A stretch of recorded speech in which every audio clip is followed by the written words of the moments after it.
کیا آپ اپنے والدین کا حصہ نکالتے ہیں؟ آپ میں سے جن کے والدین وفات پا چکے ہیں، کیا وہ ابھی بھی اپنے والدین کے لیے آمدن میں سے کچھ حصہ نکالتے ہیں؟ ایک دن میں اپنے دوست کے ساتھ بیٹھا تھا، میں نے نوٹ کیا وہ اپنی آمدن ماہانہ انکم کی تقسیم یوں کر رہا تھا: یوٹیلیٹی 25,000، کرایہ 50,000، دوائیاں 2,000، والدہ 3,000، والد 3,000۔ میں جانتا تھا کہ اس کے والدین حیات نہیں ہیں۔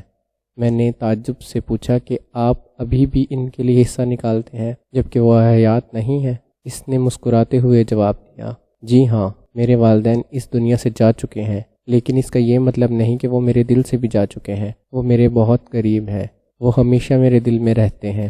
ان کو اب میری ضرورت ہے، انہیں اب میری دعاؤں اور صدقات کی ضرورت ہے، اس لیے میں باقاعدگی سے والدین کی ذات کے لیے اللہ کی راہ میں خرچ کرتا ہوں۔ کیا مجھے ایسا نہیں کرنا چاہیے؟ یاد رکھیں، والدین کا حق اس دنیا سے رخصت ہونے کے بعد بھی ختم نہیں ہو جاتا۔ یاد کریں، آپ نے اپنے والدین کے لیے آخری مرتبہ کب صدقہ خیرات کیا، اور آج سے عزم کر لیں آپ وقتاً فوقتاً باقاعدگی کے ساتھ والدین کے لیے صدقہ جاریہ کے طور پر عمل کریں گے۔